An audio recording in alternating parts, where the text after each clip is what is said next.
দৈত্যাকার দাঁত বিশিষ্ট এই ডিভাইস দিয়ে মাটি খুঁড়ে বের করা হয় মানব দেহের জন্য সবচেয়ে গুরুত্বপূর্ণ একটা হেলদি ফুড, যেটার নাম জিংসেন।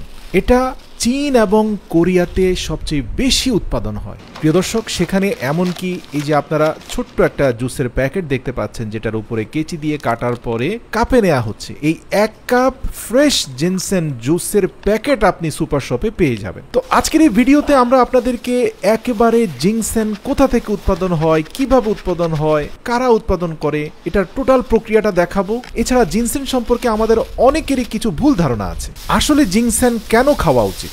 মূলত জিনসেনের দুটি গুরুত্বপূর্ণ উপাদান হচ্ছে পলিস্যাকারাইড এবং অলিগোপেপটাইড। এই দুটি উপাদান মানুষের রক্তের সাথে মিশে ক্লান্তি দূর করতে উপকার করে এবং শরীরকে উদ্দীপ্ত করে। আর জিনসেনে থাকা জিনসেনোনাইডগুলো আমাদের শরীরের যে কোনো প্রদাহ বা ব্যথা দূর করে। এতে রয়েছে পৃথিবীর সবচেয়ে শক্তিশালী অ্যান্টিঅক্সিডেন্ট, যেটা কোষের স্বাস্থ্য সংরক্ষণ করতে পারে বলে যারা জিনসেন খান তাদের ক্যান্সারের ঝুঁকি হ্রাস পায়। এছাড়াও জিনসেন খেতে পারলে বা জিনসেনের জুস খেলে ডায়াবেটিস নিয়ন্ত্রণে আসে।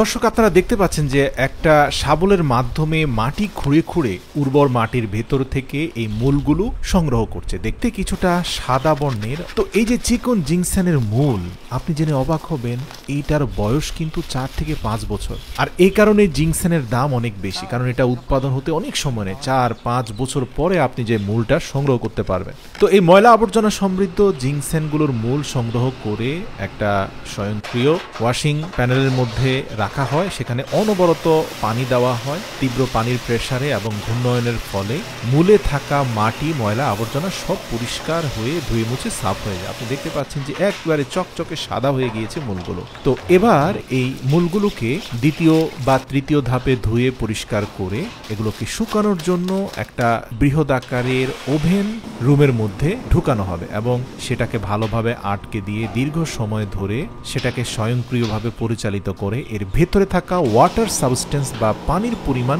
কমিয়ে আনা হবে। অর্থাৎ এটাকে যতটুকু সম্ভব ড্রাই করা হবে। আর আপনারা দেখবেন যে পানি উড়ে যাওয়ার পরে এগুলোর কালার লালচে রঙের হয়ে গিয়েছে। আর আপনাদের জানিয়ে রাখি যে লাল রঙের যে জিনসেনটা, সেটা হতে 5 বছর সময় লাগে। 5 বছর পরে আপনি সেটা ফল আহরণ করতে পারবেন। আর এটাকে জিনসেনের সবচেয়ে জনপ্রিয় এবং পুষ্টিগুণ সমৃদ্ধ প্রজাতি বলা হয়। এখানে আরেকটা কথা বলি, রেড জিনসেনের যে সবচেয়ে এক্সপেন্সিভ এবং আমাদের শরীরকে পুনরুজ্জীবিত করার জন্য রেড জিনসেন জুস যেটা করা হয়, সেটার পূর্বে কিন্তু জিনসেনকে 2 বছর পরিপক্ক হতে হয়। মানে শুকানোর পরে আরো 2 বছর পর্যন্ত সেটাকে সংরক্ষণ করতে হবে, তারপরে সেটা ম্যাচিউরড হবে, এবং এরপরে কিন্তু এই জিনসেন দিয়ে আপনি জুস বানাতে পারবেন এবং সেটার কার্যকারিতা সবচেয়ে বেশি হবে। তো এই ধাপগুলো 100% মান নিয়ন্ত্রণ করে কিন্তু সাউথ কোরিয়ান কোম্পানিগুলো। তো আপনারা দেখবেন যে একটা ফুড গ্রেডের ক্লথ পেপার মুড়িয়ে জিনসেনগুলোকে 100% পিউরিফাইড মিনারেল ওয়াটারের মধ্যে দেওয়া হয়। এরপরে এই পানিগুলো একটা হাইড্রোলিক ডিভাইসের মধ্য দিয়ে পরিচালিত হয়ে তীব্র প্রেসারের মাধ্যমে